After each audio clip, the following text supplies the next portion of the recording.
그녀가 내가 돈을 내고 산 90 스마트폰을 개봉할 때 13살 조카가 킥킥 웃으며 말했다. 엄마가 그러는데 너 내일 사라져도 아무도 신경 안 쓴대. 방 안은 웃음으로 터졌지만 나만 빼고. 나는 그냥 고개를 끄덕이고 내 핸드폰을 열어 2번 툭툭 눌러 모든 연결고리를 끊었다. 은행, 청구서, 자동이체. 끝. 그날 저녁 나는 짐을 싸서 그들과의 인연을 끊고 사라졌다. 단 하나의 검은 가방만을 남긴 채 그 안에서 그들이 발견한 것은 나는 현우, 37, 현재 비사 지역 지점의 프리랜서 미디어 에디터다. 내 일이 화려하지도 안정적이지도 않지만 전기세 정도는 내기에 충분하고 내 시간을 빼앗기지 않아 오히려 도움을 잊은 사람들을 도울 수 있었다. 하지만 오늘 내가 선택할 수 있는 시간은 끝났다는 걸 깨달았다. 방은 익숙한 얼굴들과 낯선 목소리로 가득했다. 언니 딸의 생일 파티였다.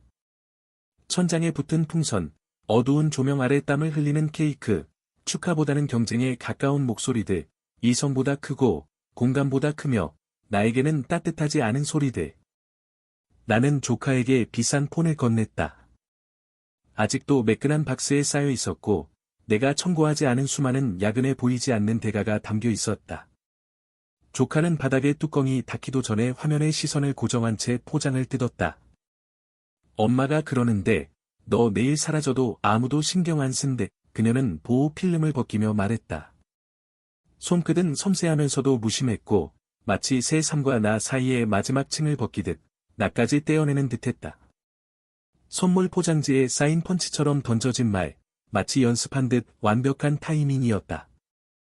웃음은 파도처럼 몰려왔다. 날카롭고 빠르고 집단적으로. 마치 그들만 알고 있는 최고의 농담을 들은 듯 나는 알지도 동의하지도 않았지만 이미 그 농담의 희생양이 되어 있었다. 나는 리본을 들고 서 있었고 바보처럼 웃으며 고개를 끄덕였다. 늘 그랬듯 그들이 기대한 대로. 항상 고쳐주고 항상 돈을 대고 결코 중요하지 않았던 그 남자처럼. 나는 방을 둘러봤다. 소파에 다리를 웅크리고 앉아 휴대폰만 보는 언니 설인, 재미를 숨길 생각조차 하지 않았다. 부엌에선 엄마가 필요 없는 냄비를 젓고 있었다. 등을 돌린 채 어깨가 들려 잔인함에 조용히 동의하는 몸짓이었다. 아버지는 리클라이너에 앉아 맥주를 들고 애 말이 틀린 건 아니지라고 중얼거렸다. 꼭 들으라는 듯, 그러나 아무 의미 없다는 듯한 목소리로. 동석 삼촌은 콧방귀를 3개 뀌었고 사촌들은 서로를 바라보며 웃었다. 막내 조카는 10살도 안 됐는데 마치 마술을 본 듯 박수를 쳤다. 정작 진짜 마술, 진짜 사라짐은 아직 일어나지 않았는데 곧 일어날 일이었다. 나는 가만히 서서 모든 소리, 모든 비웃음, 공기 중에 연기처럼 떠도는 말들을 다 받아들였다. 숨쉬기조차 힘들 만큼 지나고 무거운 순간, 나는 내 평생 중 가장 작아진 기분이었다. 그들이 옳아서가 아니라 내가 늘 그 자리에 서서 그걸 받아줄 거라고 믿게 만든 내 탓이었다. 주머니 속 핸드폰이 진동했다. 예약된 은행 알림, 아마도 가족 공과금이나 설인의 스트리밍 구독료, 혹은 아직 해지하지 않은 공동 보험료였을 것이다. 그 진동 속에서 내 가슴 어딘가가 딱 하고 맞물렸다. 분노도, 슬픔도 아닌 차갑고 명확한 깨달음이었다. 나는 다시 한번 미소 지으며 고개를 끄덕였다. 내가 그러지 않으면 눈치챌 테니까. 그리고 핸드폰을 꺼내 2번, 조용히, 습관처럼, 시계처럼, 툭툭 눌렀다. 그걸로 시작이었다. 모든 카드 해지, 모든 청구서 취소, 모든 자동이체 삭제, 그들이 영원히 있을 거라 믿었던 안전망이 모두 사라졌다. 아직 그들은 알아차리지 못했다. 여전히 웃고, 내 굴욕의 여운에 취해, 내가 떠날 리 없다고, 내가 준 걸 되찾을 용기 따위 없다고 믿고 있었다.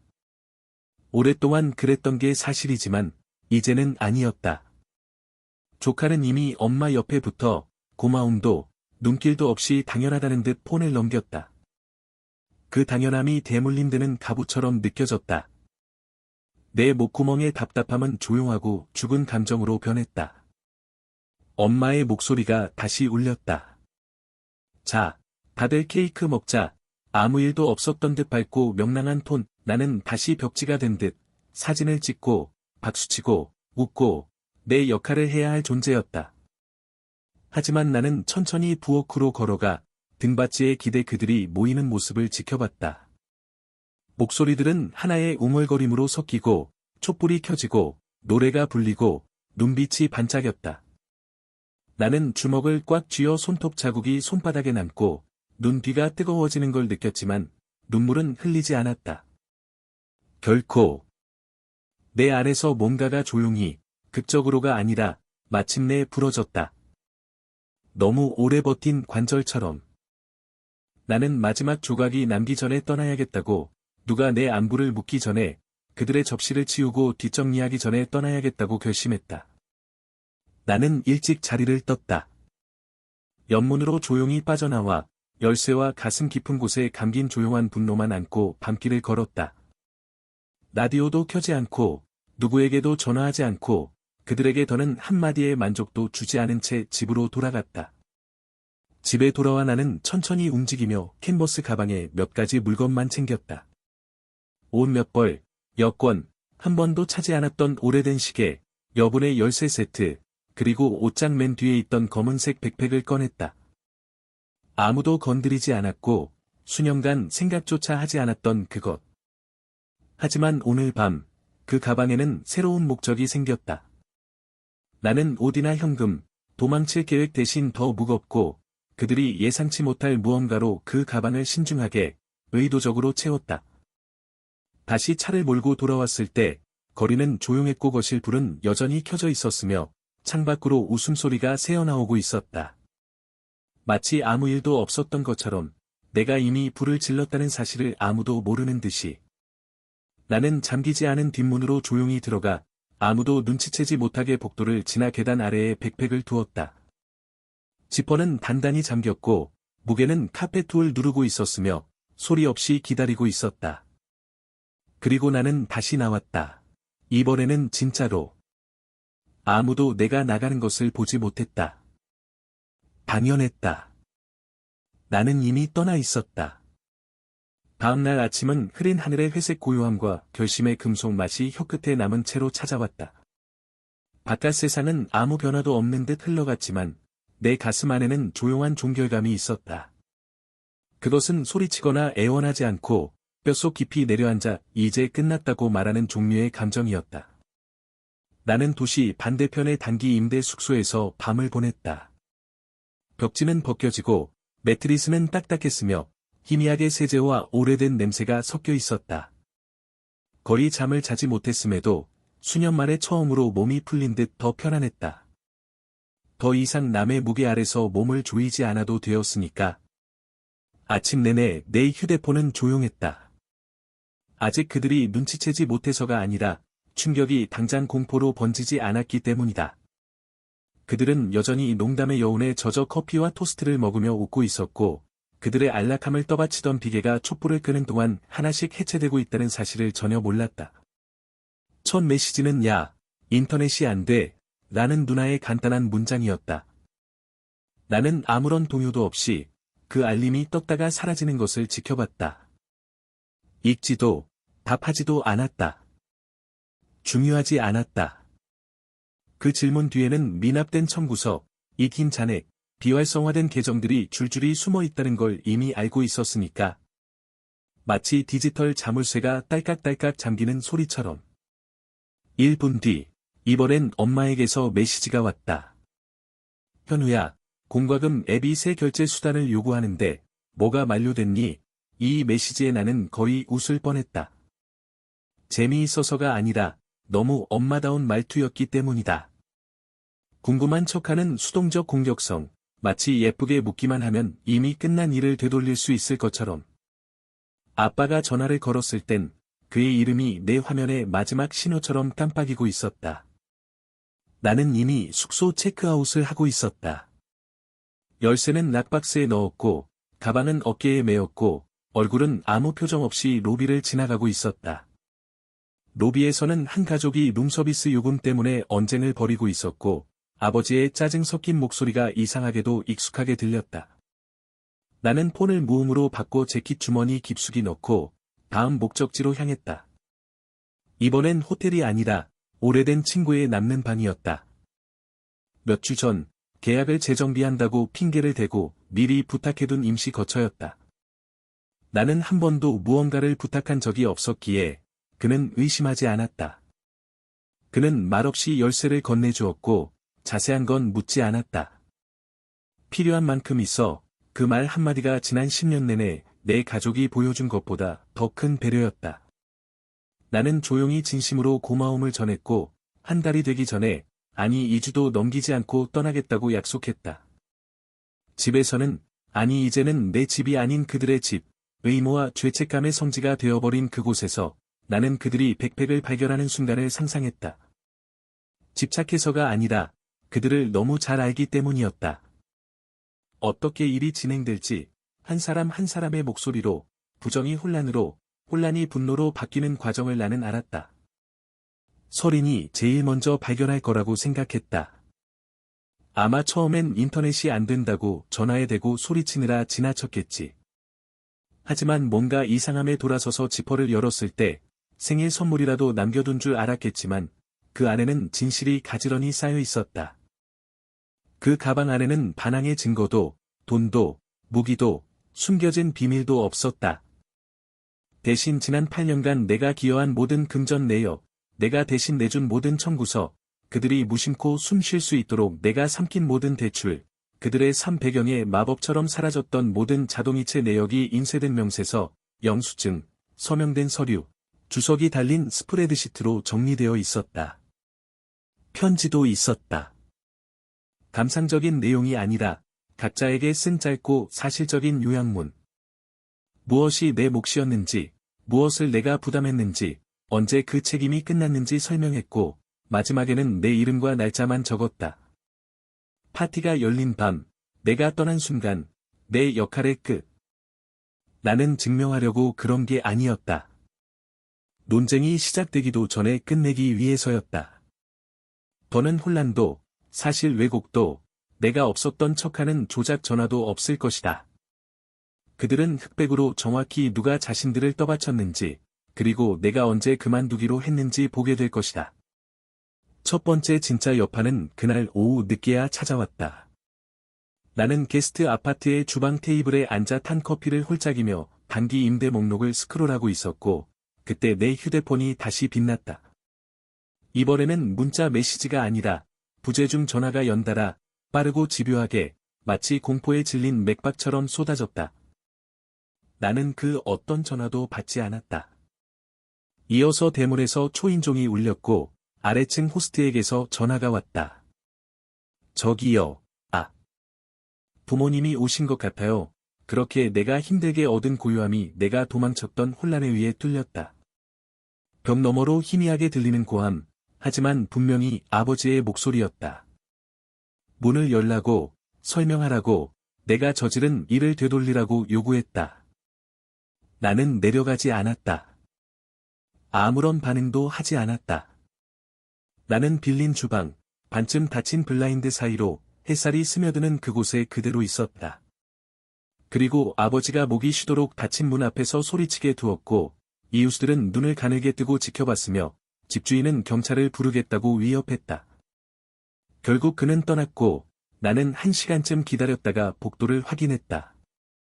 발소리를 듣고, 계단 CCTV를 보며 그가 정말 떠났는지 확인했다. 이번에는 두렵지 않았다. 오히려 깨끗하다고 느꼈다. 그날 밤, 나는 휴대폰을 완전히 꺼서 게스트룸 서랍에 넣어두고 파스타를 만들어 와인을 한 잔 따랐다. 그리고 도시가 아무 일도 없었다는 듯 움직이는 동안 천천히 식사를 했다. 무언가가 영원히 변해버렸다는 사실을 아무도 모른 채 나는 수년 만에 가장 깊은 잠을 잤고 처음으로 악몽도 허상 같은 알람도 기생충처럼 내장에 웅크린 죄책감도 없었다. 나는 사라졌고 그들은 그 사실을 알았다. 다만 그게 진짜로 무엇을 의미하는지는 아직 깨닫지 못했다. 아파트 문을 두드리는 소리는 해가 완전히 뜨기도 전에, 밖의 새들이 아침 노래를 시작하기도 전에, 하늘이 어둑한 푸른빛을 벗기도 전에 들려왔다. 그것은 예의 바른 노크도, 망설임도, 방문을 알리는 두드림도 아니었다. 오히려 문을 열지 않으면 이 문을 부숴버리겠다는 듯한 분노와 절박함이 섞인 맹렬한 두드림이었다. 나는 임시 아파트 복도에 맨발로, 대충 걸친 가운의 끈도 제대로 묶지 않은 채 섰다. 이미 불태워버린 인생으로 통하는 문을 바라보며 아버지의 목소리가 나무를 뚫고 울려 퍼지는 것을 들었다. 분노와 절박함이 가득한 목소리였다. 현우, 문 열어. 내가 그냥 사라질 수 있을 거라 생각해? 우리를 이렇게 엿먹이고 도망칠 수 있을 거라 생각해? 주변 벽이 매번 울릴 때마다 복도에 폭풍우가 치는 듯 소리가 울렸다. 나의 일부는 문 너머로 소리치고 싶었지만 이게 갑작스러운 일이 아니었고 수년간 쌓여온 결과라는 걸 외치고 싶었지만 아무 말도 하지 않았다. 왜냐하면 침묵이야말로 그들이 진정으로 두려워하는 유일한 언어라는 걸 이제는 알았기 때문이다. 거기 있는 거 다 알아. 그는 다시 소리쳤다. 목소리는 예전처럼 매끄럽고 날카롭지 않고 거칠고 불안정했다. 자신이 통제한다고 믿었던 거짓말에서 손을 놓아버린 사람의 목소리였다. 내가 우리보다 잘났다고 생각해? 우리를 끊어내면 내가 영웅이 되는 거냐? 넌 겁쟁이야, 현우. 예전에도 그랬고, 앞으로도 그럴 거야. 나는 움직이지도, 숨소리조차 내지 않고, 그저 서서 들었다. 모든 말이 유리 위에 긁힌 흠집처럼 순간에 새겨졌다. 더 이상 아프지 않았지만, 바로 이것 때문에 내가 떠났다는 사실이 분명해졌다. 가난도 아니고, 의무도 아니고, 이 끝없는, 영혼을 갉아먹는 통제의 연극에서 벗어나기 위해서였다. 그의 목소리가 잠깐 낮아졌다. 더 부드럽지만 더 위험하게 느껴졌고, 나는 그 변화를 듣기 위해 가까이 다가갔다. 이게 끝난 줄 알아? 우리가 다시 안 올 줄 알아? 아니야. 내가 우리보다 먼저 우리를 필요로 하게 될 거야. 아무도 너한테 신경 쓰지 않을 때, 내가 그토록 소중히 여긴 도피처가 무너질 때, 그때 알게 될 거다. 나는 이 말을 문에 기대었다. 슬픔도, 의심도 아닌, 이제는 그들이 무슨 말을 해도 예전만큼 나를 다치게 할 수 없다는 걸 완전히 깨달은 사람의 고요한 만족감이었다. 예전, 그들의 집에, 그들의 소나기에, 평화를 위해 내 목소리를 삼키던 그때처럼은 더 이상 아프지 않았다. 결국 두드림이 멈췄고, 복도는 다시 조용해졌다. 잠시 후, 무거운 발걸음이 멀어지는 소리, 멀리서 문이 쾅 닫히는 소리, 시동 거는 소리가 들렸다. 그리고 다시 아무 소리도 없이, 창 아래 멀리 아침 교통 소리만이 희미하게 들렸다. 나는 다시 침대로 가지 않았다. 대신 커피를 내리고, 창가에 서서 도시가 깨어나는 모습을 지켜봤다. 더 이상 무엇인가에서 도망치는 사람이 아니라, 마침내 멈춰선, 완전히 분리된, 한때 가족이라 불렀던 혼돈에서 벗어난 사람이었다. 오전 중반, 침묵이 다시 깨졌다. 이번에는 컴퓨터에 메시지 알림이 떴다. 그들로부터가 아니라, 내가 지역 캠페인 후반 작업을 담당하고 있는 비사에서 온 메시지였다. 이 일은 실력만큼이나 외교적 감각이 필요한 일이었다. 현우님, 어떤 여성이 사무실에 찾아왔어요. 본인 여동생이라고 하더군요. 저희가 보안팀을 불러 내보냈지만 약간의 소동이 있었습니다. 저희가 걱정해야 할 부분이 있는지 알려주세요. 나는 아무 대답도 하지 않고 탭을 닫았다.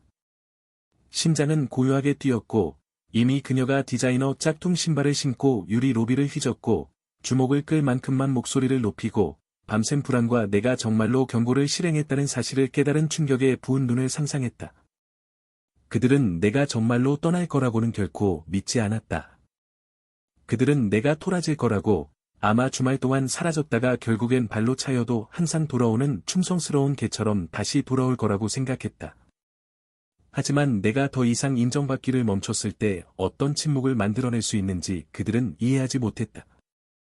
그날 저녁 늦게 또 한 번 노크 소리가 났다. 이번엔 더 부드럽고 느리고 거의 미안하다는 듯한 소리였다. 나는 문구멍으로 보기 전부터 그게 그녀라는 걸 알았다. 그녀는 무언가를 원할 때마다 연극처럼 입는 그 과장된 취약함의 자세로 약간 몸을 웅크리고 서 있었다.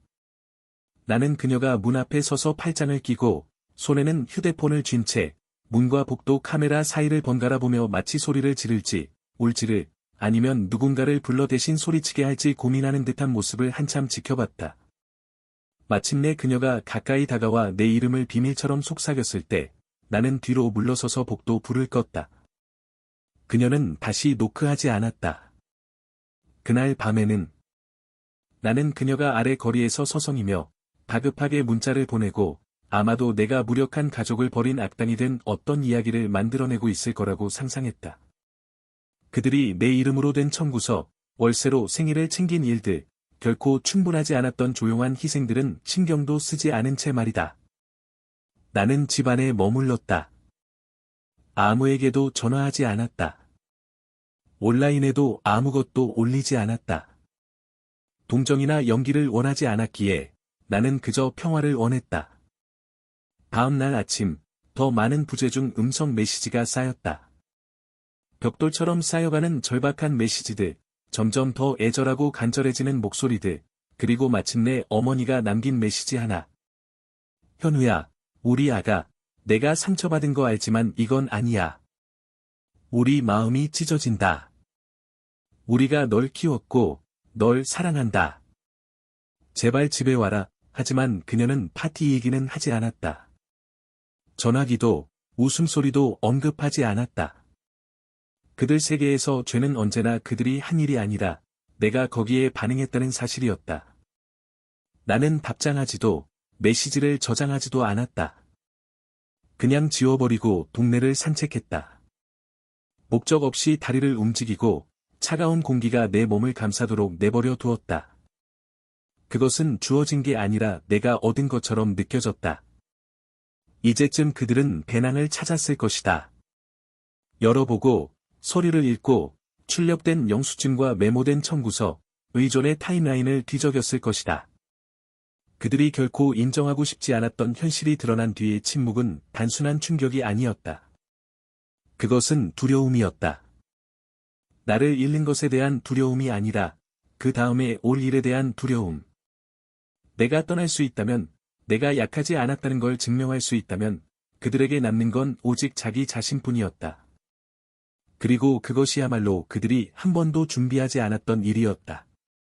거의 정오가 되어 두 번째 대면이 찾아왔다.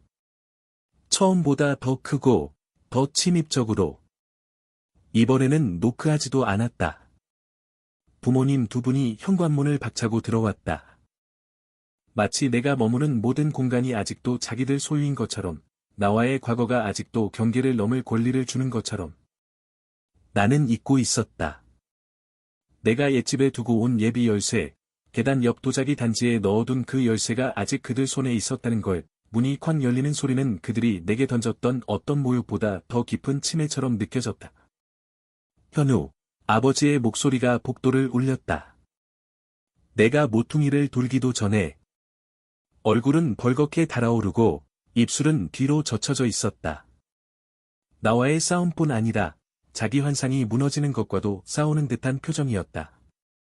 그 뒤로 어머니가 따라왔다. 눈은 크고 유리알처럼 반짝였고 입은 떨리고 있었다. 가족, 희생, 실망에 대한 죄책감 어린 독백이 시작되기 전의 모습이었다. 이게 장난이라고 생각해.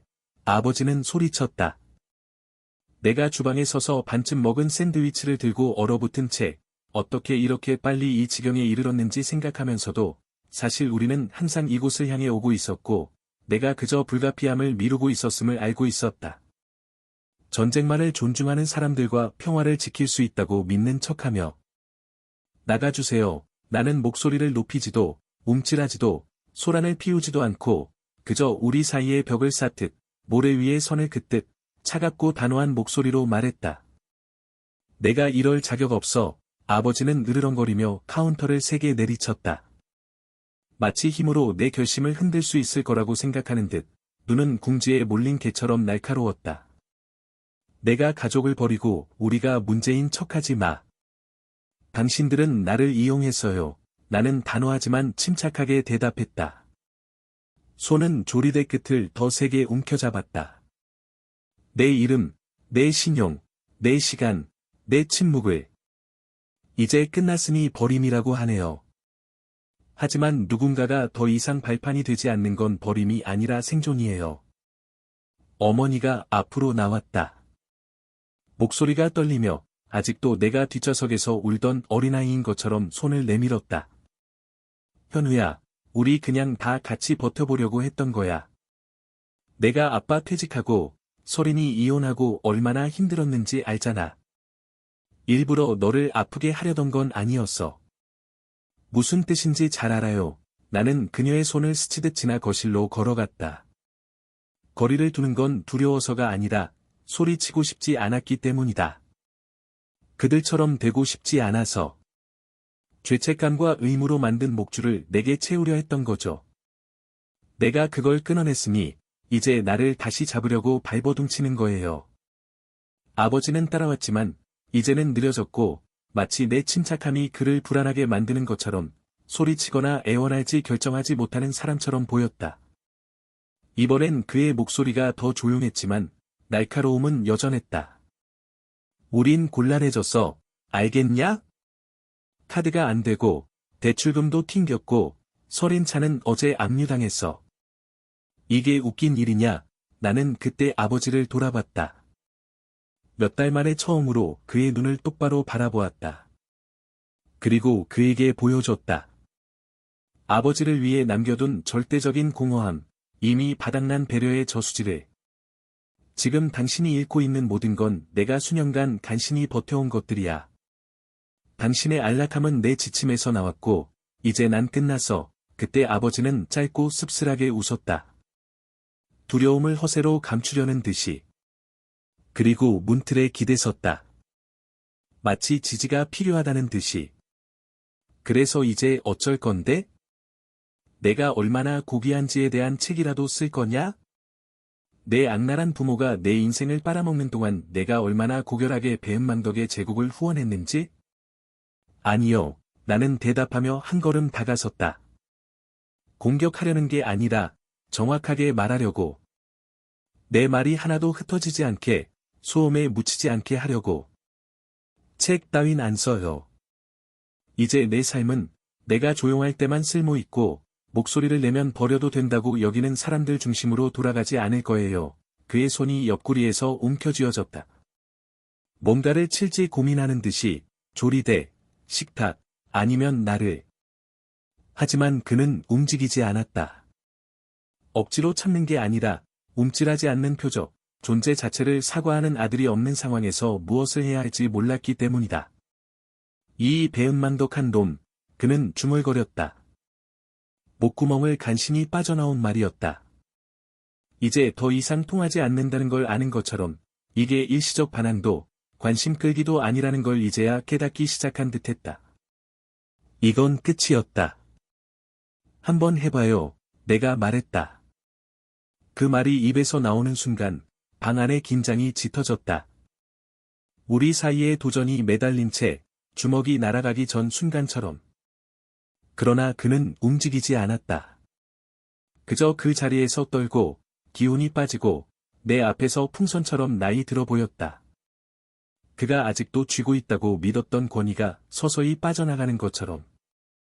우리가 널 키웠잖니, 엄마가 다시 말했다.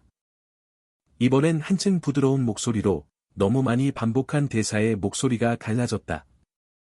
우리가 다 해줬어. 밥, 옷, 학교까지.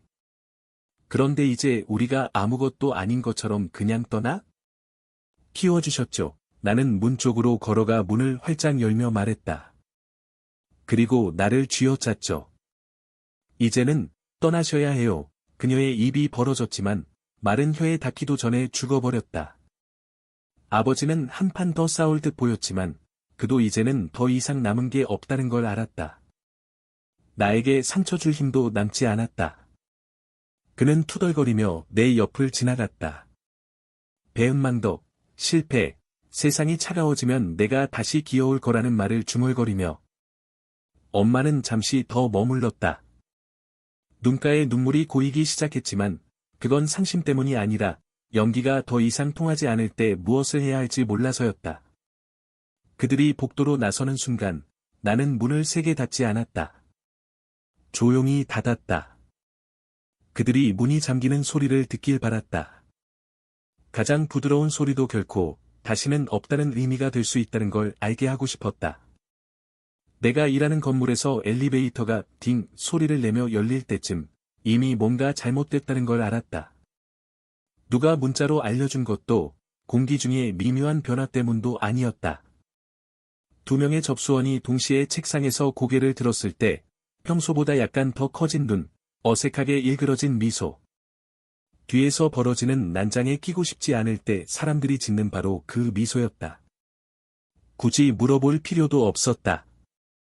그녀가 여기에 왔다는 걸 느낄 수 있었다.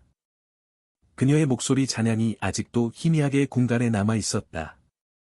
유리와 콘크리트에 부딪혀 마치 자기 것인 듯, 반드시 들어야 한다는 듯 울려 퍼지는 그 날카롭고 붕괴한 어조. 어떻게 상황이 흘러갔을지 정확히 알 수 있었다. 전에 본 적이 있었으니까, 다만 동료들로 가득한 로비에서는 아니었다. 그냥 갑자기 나타났어요. 매니저가 나중에 속삭였다. 마치 기밀 정보를 전달하듯 휴게실 구석으로 나를 데려가며 커피 스틱을 만지작거리면서 급한 일이라면서 가족 문제라고 했는데 나가달라고 해도 안 나가더니 결국 보안 요원한테 소리 지르고 내가 숨었다고 자기가 답을 받아야 한다고 했어. 다시는 오지 않을 거예요. 나는 대답했다. 침착하지만 단호한 목소리로 경계선을 그을 만큼 날카롭게. 이제 제 문제가 아니에요. 그는 천천히, 어색하게 고개를 끄덕였다. 그의 눈에는 묻지 못한 질문, 듣고 싶어 하는 이야기가 담겨 있었다. 하지만 나는 더 이상 아무것도 주지 않았다. 여기서 피해 수습을 할 생각도, 학교 빼먹다 걸린 10대처럼 변명할 생각도 없었다. 나는 그저 일하고, 숨 쉬고, 그들이 내 삶 구석구석까지 혼란을 끌고 들어오지 않는 상태로 존재하고 싶었다. 그날 오후 나는 일찍 퇴근했다.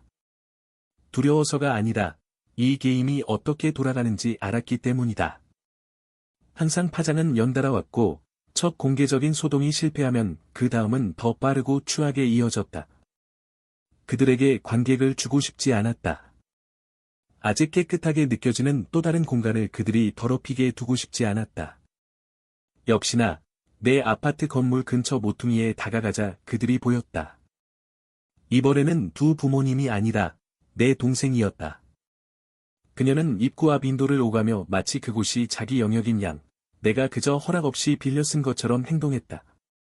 손에는 핸드폰을 무기처럼 쥐고 지나가는 얼굴마다 눈을 굴렸다. 도어맨이 측문에서 나를 맞이했다. 미안하지만 망설이는 눈빛이었고 내가 묻기도 전에 그는 낮은 목소리로 설명하기 시작했다. 1시간 넘게 여기 있었어요. 꼭 당신을 만나야 한다고, 생사가 달렸다고, 당신이 모든 걸 망치고 있다고 했어요. 나가라고 해도 말을 안 들어요. 누구한테 손댄 적 있나요? 나는 이미 답을 알면서도 공식적으로 선을 긋기 위해 물었고, 그가 고개를 저으며 아니라고 하자, 나는 한번 끄덕이고 분명하게 말했다. 다음엔, 그녀가 부지에 들어서기 전에 보안팀을 부르세요. 다시 오면 여기서 소리 지를 권리 없어요. 바로 퇴거 조치하세요. 그는 잠시 망설였다. 아마도 이게 조금만 인내와 이해로 해결될 가족 간의 다툼이라고 생각했을 것이다. 자신에게도 술에 취해 슬프고 시끄럽게 찾아온 어머니나 누이, 사촌이 있었고 한 번만 더 기회를 주면 된다고 여겼을지도 모른다. 하지만 나는 협상의 여지를 주지 않았다. 이런 짓 못하게 하세요. 나는 그를 지나치며 낮지만 날카롭게 말했다. 이제 더는 안 돼요. 위층으로 올라가니 벽이 왠지 더 얇아진 것 같았다. 아래층 그녀의 존재가 공기를 팽팽하게 만들었고 5층 위에서도 그녀의 시선이 모든 창문, 모든 그림자를 훑으며 누군가 문을 열고 얘기하자고 할 순간을 기다리는 무게가 느껴졌다. 하지만 나는 아래를 보지 않았고 그 연극을 인정하지도 않았으며 소모적인 대화에 숨을 낭비하지도 않았다. 그저 가방을 풀고 손을 씻고 차를 끓여 창가에 앉아 조용히 시간을 보냈다. 마침내 보안 직원들이 도착하는 것이 보였다. 그들의 밝은 조끼가 인도 위를 결단처럼 움직였다. 처음엔 침착하게 그녀와 대화했고 그녀가 팔을 휘두르고 목소리를 높이며 몸을 앞으로 내미는 순간이 보였다. 아직도 분노로 이 전쟁에서 이길 수 있다고 믿는 듯했다. 그러나 그들은 흔들리지 않았고 논쟁하지도 않았다. 그저 단호하게 그녀를 데리고 갔다. 그녀의 말은 두꺼운 유리와 거리 그리고 더 이상 내 평화에 접근할 수 없다는 차가운 사실 뒤로 희미하게 묻혔다. 그날 밤 나는 침대에 누워 천장을 바라보았다. 불안하지도 두렵지도 않았지만 오랜만에 깨끗하게 느껴지는 진이 빠진 피곤함이 있었다. 마치 수년 전에 했어야 할 일을 마침내 해낸 피로, 내가 직접 벽돌과 강철로 경계를 세우지 않으면 아무도 지켜주지 않을 경계를 지킨 데서 오는 피로였다. 나는 그들이 다시 시도할 걸 알았다. 그런 사람들은 쉽게 포기하지 않는다. 드러나면 더더욱 그들의 생존이 오랫동안 내 침묵에 기대왔기에 내 목소리가 배신처럼 느껴질 때면 더더욱. 역시나 자정이 조금 지난 후 내 핸드폰이 다시 진동했다.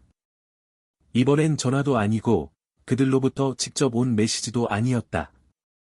건물 관리 시스템에서 온 알림이었다. 고객님의 방문객에게 경고가 전달되었습니다. 재방문 시 공식적인 제한 조치가 이루어집니다. 그들은 또 시도했다. 그리고 또 실패했다. 이제 그들이 두드릴 문도 점점 줄어들고 있었다. 나는 응답하지 않았다. 신고하지도 않았다. 그저 불을 끄고 어둠이 갑옷처럼 나를 감싸도록 내버려 두었다. 조용함 속에서 깊이 숨을 쉬며 그들이 한때 차지했던 모든 틈을 고요로 채웠다. 이것이 그들의 분노의 끝은 아니었다. 하지만 침묵의 시작이었다. 그들이 소리를 지를수록 세상은 그들의 진짜 모습을 더 많이 보았고 나는 더 이상 설명할 필요가 없어졌다. 그 후 며칠 동안 나는 모든 알림을 끄고 모든 앱을 무음으로 전환하고 그들의 번호로 가는 모든 단축키를 삭제했으며 한때 그들의 목소리가 닿았던 모든 플랫폼을 비활성화했다. 숨으려는 것도 그들의 말이 두려운 것도 아니었다. 그저 애초에 그들이 존중하지 않았던 내 삶에 접근할 자격조차 더는 주지 않을 뿐이었다. 그들이 남기고 간 빈자리를 채운 침묵은 처음엔 평화롭지 않았다. 날것이고 낯설며 거의 어지러울 정도였다. 마치 벽이 모두 벗겨진 방에 들어선 듯 예전 삶의 메아리가 구석구석에 남아 이름을 경고처럼 혹은 도전처럼 속삭였다. 하지만 나는 다시 손을 내밀지 않았다. 옛 문자들을 뒤적이지도 음성 메시지를 반복해서 듣지도 모욕과 죄책감 사이에 숨어 있을지 모를 간절한 호소를 찾으려 하지도 않았다. 그저 매 시간마다 점점 더 길어지는 시간을 견디며 이 불편함을 숨쉬고 이것이 외로움이 아니라 치유임을 스스로에게 상기시켰다. 그리고 시간이 흐를수록 그들이 내 주변에 쌓아올린 소음, 요구, 기대, 농담처럼 포장된 무심한 잔인함은 마침내 다시 돌아올 힘을 잃은 파도처럼 서서히 사라졌다. 물론 그들은 멈추지 않았다. 나는 그럴 거라 기대하지도 않았다. 그런 사람들은 쉽게 조용해지지 않는다. 그들의 조종이 너무 깊이 뿌리내려 마치 자기 것인 양 착각할 정도로 허용되어 왔기 때문이다. 그래서 그들은 파도처럼 연락을 해왔다. 처음에는 절박한 전화, 그 다음엔 위협, 마지막으로는 사과처럼 가장한 메시지, 실은 부드러운 어조로 포장된 비난일 뿐이었다. 서리는 사건이 있던지 3일째 되는 날 사진을 보냈다. 어둠 속 거실을 촛불 하나로만 비춘 흐릿한 사진, 그림자는 길고 극적이었고 분명히 연출된 장면이었다. 캡션에는 이렇게 적혀 있었다. 이제 방법이 없어. 내가 정말 원하던 게 이거야? 나는 답하지 않았다. 만약 그녀가 그 질문을 진심으로 했다면 내가 원했던 것이 복수가 아니었다는 걸 기억했을 거야. 내가 원했던 건 평화였고, 존중이었고, 나를 인간 ATM처럼 대하지 않는 가족이었고, 경계선을 지켰다고 비난받지 않는 형제였고, 견디기 위해 애정을 돈 주고 사야만 했던 아들이 아니었어야 했어. 그날 저녁, 엄마는 음성 메시지를 보냈어. 목소리는 떨리고 눈물이 섞여 있었지. 예전엔 그 목소리만으로도 나는 무너졌었어. 엄마는 이렇게 말했어. 현우야, 내가 상처받은 거 알아. 우리도 서로 상처 주는 말 했던 거 알아. 근데 이건 너무 심하다. 내가 가족을 산산조각 내고 있어. 우리 모두 내가 없으니 무너지고 있어. 아마 예전 같았으면 통했겠지. 내가 이미 엄마가 내가 듣지 않는다고 생각할 때 어떤 목소리였는지 알아버리지 않았다면. 아빠랑 내가 얼마나 예민한지 웃으며 떠들고 내 피곤함을 불편한 짐 정도로 치부하면서 공짜 집세와 생일 선물 때문에 참아주는 거라고 생각했던 그 모습 말이야. 그래서 나는 메시지를 끝까지 듣지도 않고 바로 지웠어. 다운로드가 다 되기도 전에 말이야. 그들의 슬픔은 언제나 결과가 닥쳤을 때만 드러났지, 상처가 생길 때는 절대 아니었어. 이틀이 더 지나고 분위기가 또 바뀌었어. 이번엔 아빠의 메시지가 쏟아졌지. 분노가 묻어나는 문자들, 어떤 건 전부 대문자였고, 어떤 건 점점점이 붙어 있었어. 무언가 사나운 말을 억누르는 것처럼. 넌 수치야. 한 문자는 이렇게 적혀 있었고, 이게 널 강하게 만든다고 생각해? 널 약하게 만들 뿐이야. 그리고 진짜 남자는 가족에게서 도망치지 않아. 망가진 걸 고치는 거야. 마지막으로 넌 기어이 돌아오게 될 거고, 그땐 우린 여기 없을 거다. 나는 그걸 읽으면서 웃었어. 웃긴 것도 아니고, 아픈 것도 아니었어. 그들이 삼키고 있는 진실을 내가 알고 있었기 때문이야. 이미 모든 문을 두드렸고, 평소 연락도 안 하던 사촌들에게까지 손을 뻗었고, 동정심을 얻으려고 옛 친구, 먼 지인들에게까지 하소연했지만, 아무도 그들을 구하러 오지 않았다는 사실을. 나는 그들의 마지막 끈이었고, 이제 그들은 자기 오만의 무게에 스스로 빠져 허우적거리고 있었지. 나는 그 다음 일주일을 거의 완전한 침묵 속에서 보냈어. 숨으려고 그런 게 아니라, 아무런 요구도 받지 않는 삶이 어떤 건지 느끼고 싶어서였어. 내가 배고플 때 그냥 밥을 먹고, 누군가 장을 봐야 하는지 신경 쓰지 않고, 그들 집에 난방이 끊길까 봐 걱정하지 않고 잠드는 것. 나는 처음 보는 사람처럼 천천히, 목적 없이 도시를 걸었어. 들어가지도 않을 카페 앞에 멈춰 서서, 낯선 사람들이 핸드폰을 보며 웃는 걸 바라보고, 아이들이 부모 소매를 잡아당기는 걸 지켜봤어. 생존이 전부가 아닌 삶의 고요한 소음을 온몸으로 느끼며, 어느 아침 호숫가에 들렀지. 안개가 아직 물 위에 숨결처럼 떠 있을 때, 나는 노트북을 무릎에 두고 벤치에 앉아, 마침내 혼자가 되고, 아무에게도 닿지 않고, 짐을 내려놓은 지금 내가 무엇을 느끼는지 적으려 했어. 그런데 쓸 말이 별로 없다는 걸 알았지. 더 이상 설명할 게 없었으니까. 자유는 서사가 필요 없었어. 그저 공감만 있으면 됐지. 열흘째가 되자 메시지는 뜸해졌고, 전화도 거의 오지 않았고, 이제 남은 음성 메시지는 모르는 번호에서 온 것들이었어. 아마 차단당하지 않으려고 만든 임시 계정이거나, 빌린 폰이나 가짜 앱을 써서 같은 말을 다른 목소리로 전하려는 거였겠지.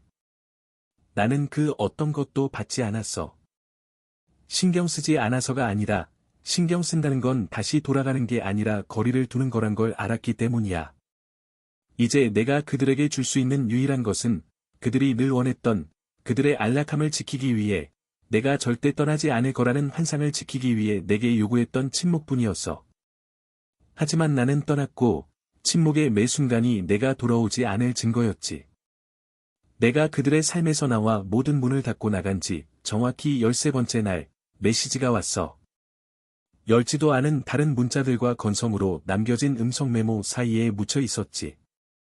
이제는 삭제할 마음조차 들지 않는 그런 것들. 구두점도 없이 단 한 줄이었어.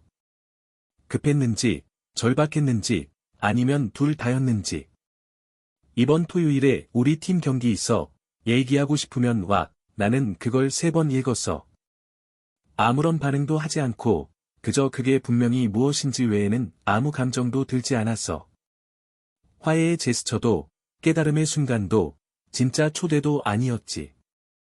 그저 향수로 포장된 함정, 마지막 남은 감정의 무게를 미끼로 한 덧, 예전엔 나란히 앉아있던 경기장이었지만, 이제는 그가 하는 모든 말이 내가 갚아야 할 빚처럼 들리기 시작한 곳, 나는 바로 답장하지도, 폰을 집어던지지도, 심지어 눈을 굴리지도 않았어.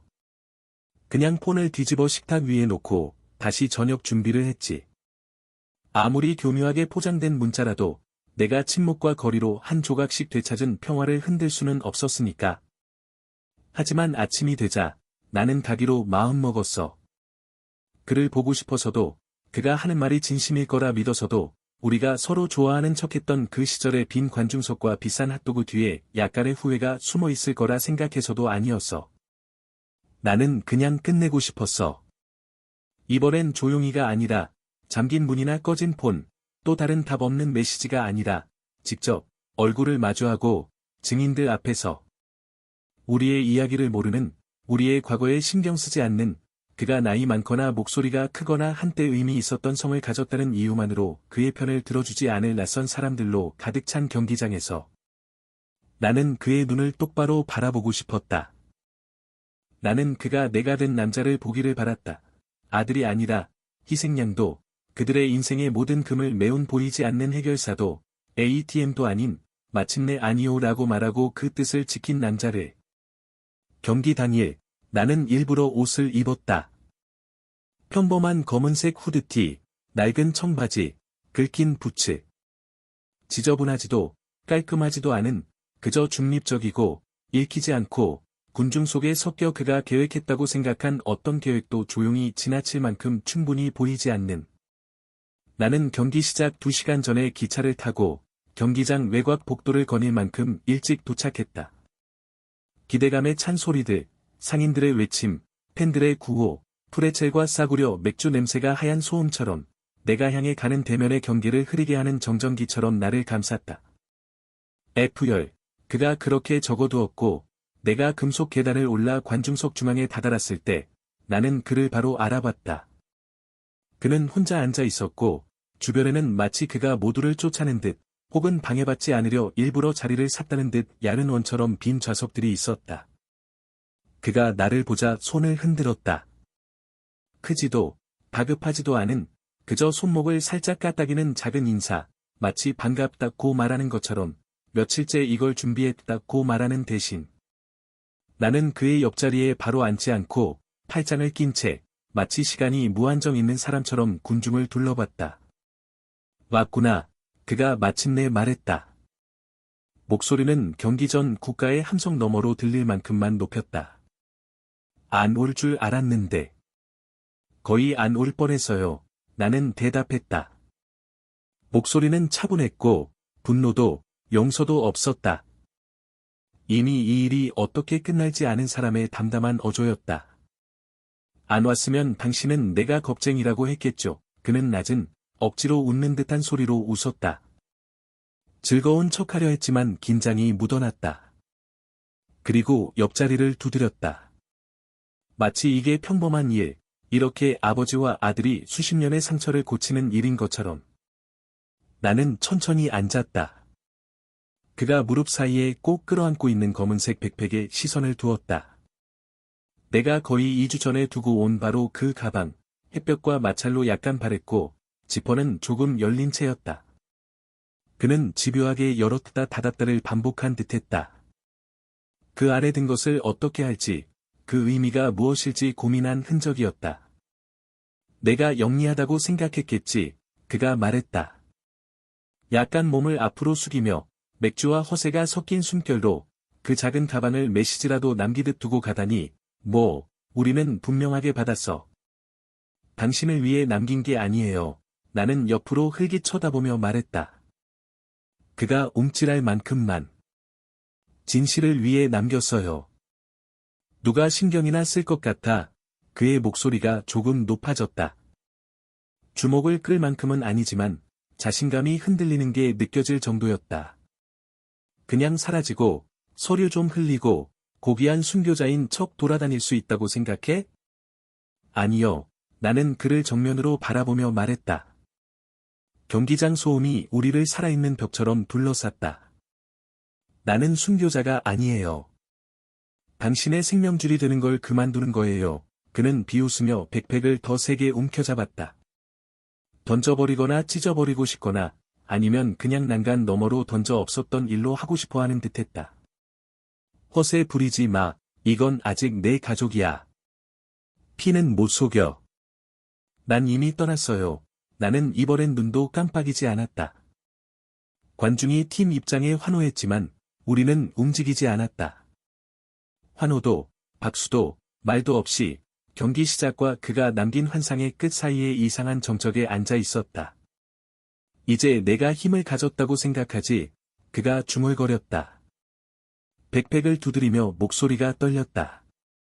이게 증명하는 건 내가 영수증을 모을 만큼 멍청했다는 거야. 그게 널 피해자로 만들어? 아니요. 나는 몸을 앞으로 숙이고 두 손을 무릎 사이에 모으고 말했다. 이제 나는 자유예요. 그는 대답하지 않았다. 그저 필드만 바라봤다. 마치 그곳에서 이미 패배하지 않은 자신을 찾으려는 듯. 하지만 나는 이미 이겼다. 소리로도, 주먹으로도 아닌 침묵으로. 그리고 진실로 가득 찬 백팩으로. 그가 백팩을 여는 순간 손이 약간 떨리고 지퍼를 만지작거리며 망설일 때 나는 의자에 기대어 경기장 관중의 함성이 우리를 감싸는 것을 느꼈다. 아직 이해하지도 못한 플레이에 낯선 이들이 환호하고 야유하고 소리치는 물결 속에서 F열에서 펼쳐지는 조용한 전쟁에는 아무도 관심이 없었다. 그는 내가 예상한 것처럼 모든 것을 한 번에 꺼내지 않았다. 대신 맨 위 폴더를 천천히 들어올렸다. 너무 많이 만져서 가장자리가 말린 마닐라 폴더. 그는 내가 이 순간을 위해 몇 주 전 인쇄한 굵은 검은색 헤더를 읽었다. 난 인정을 바라는 게 아니니까. 난 그저 그들 없이 살아가는 거예요. 내가 그를 지나쳐 걸어갈 때 그는 따라오지 않았다.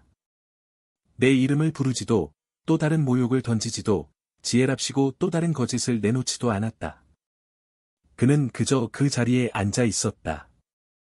움직이지 않은 채 빈 좌석들과 다시 쓸 수 없는 과거의 페이지들에 둘러싸여.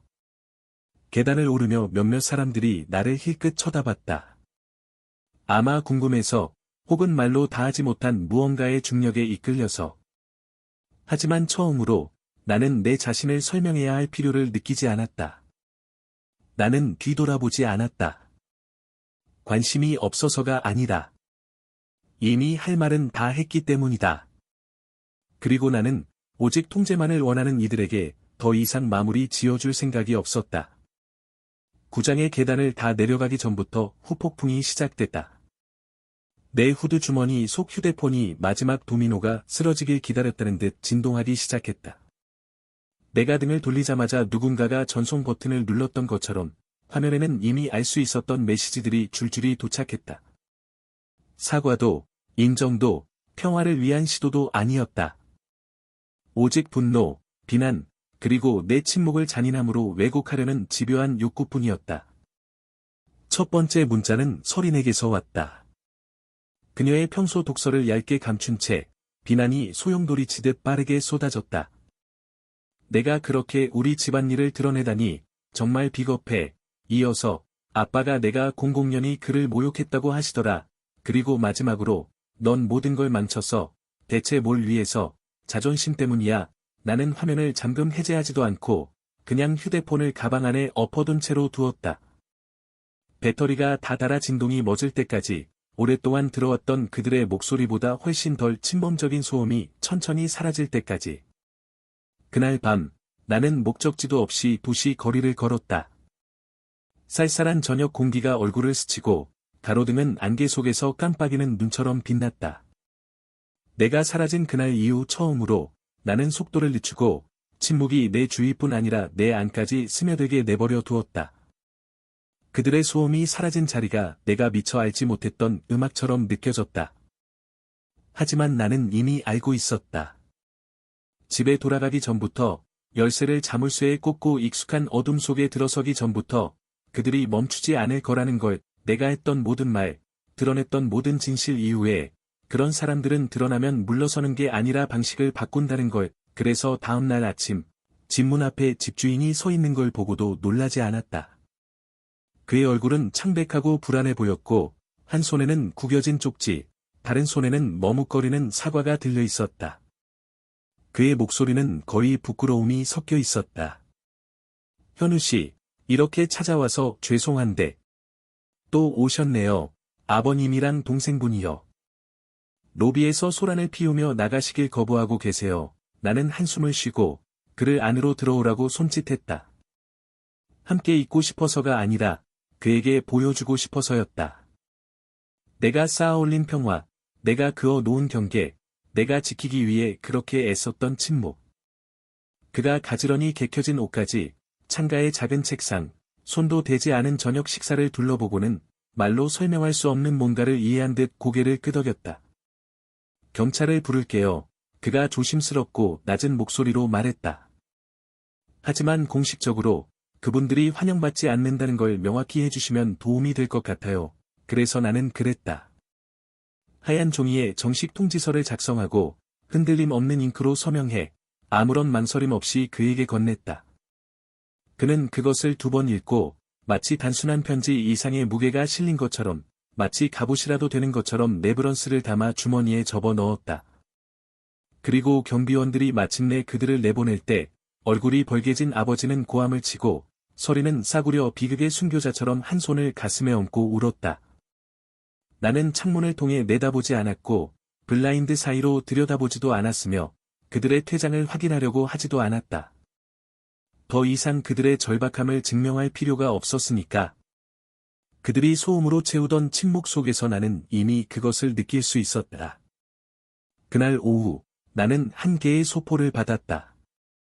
반송 주소도, 추적 번호도 없는, 그냥 갈색 봉투에 테이프로 봉해진 채 우편함에 꽂혀 있었다. 앞면의 필체는 분명 어머니의 것이었다. 급하게 숨도 쉬지 않고 쓴 듯 기울고 조여든 글씨. 그 안에는 편지 한 통이 들어 있었다. 3장 분량, 그녀가 휴일카드나 장보기 목록에 쓰던 파란색 펜으로 쓴 여기저기 잉크가 번지고 글씨의 힘의 종이가 살짝 구겨진 편지. 편지는 현우에게 라는 인사도 내 이름조차 쓰지 않고 시작했다.